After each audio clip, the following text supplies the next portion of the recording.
আরে ভাই ক্যাবলাকান্ত ভাই না? হ্যাঁ ভাই, কি হয়েছে কি? গাছের গুড়া কাটেনি, গুড়া কাটিন আগা শেষ করে দিতেছে। তাই কল লোকারায় ছাগল খাওয়ানো বিটিরা। ভাই তামাকে একটু দেখান দি ভাই, দেখি কি আইছে দেখান ভাই। দেখছেন ভে আসছে না? তাহলে আগাটা একটু দেখান। এই দেখেন ভাই আগার অবস্থা।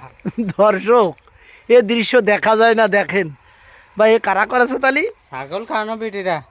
দেখেছেন ভাই ক্যাবলা ভাইয়ের গাছ কি করেছে ছাগল খানো বিটিরা। এই দেখেন ভাই এ পাশে কিন্তু কয়েকটা গাছ আছে, তো এই গাছটাকে একদম এতিম মাওড়া করে দিয়েছে। দেখেছেন? এই দেখেন এগের বিবেক বুদ্ধি খুব ভালো, এই জন্যই কাজটা করেছে, তা না হলে করতো না। তো এরকম যেন কেউ না করে। একটা জিনিস কখনো ভাবেছেন আপনি, যে যে অক্সিজেন দিয়ে আমরা বাঁচি, সেই অক্সিজেনের কথা কেউ কখনো ভাবে না। যদি ভাবতো তাহলে এই গাছটা এরকম নেড়া করে নিয়ে ছাগল রে খাওয়াতে পারতো না।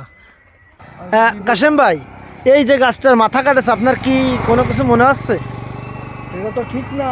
হ্যাঁ, এটা তো যে কাটেছে তার তো বিবেক শূন্য লোক। বিবেক শূন্য। এই এই গাছটা কারা কাটতে পারে, এই কাজটা করতে পারে কারা?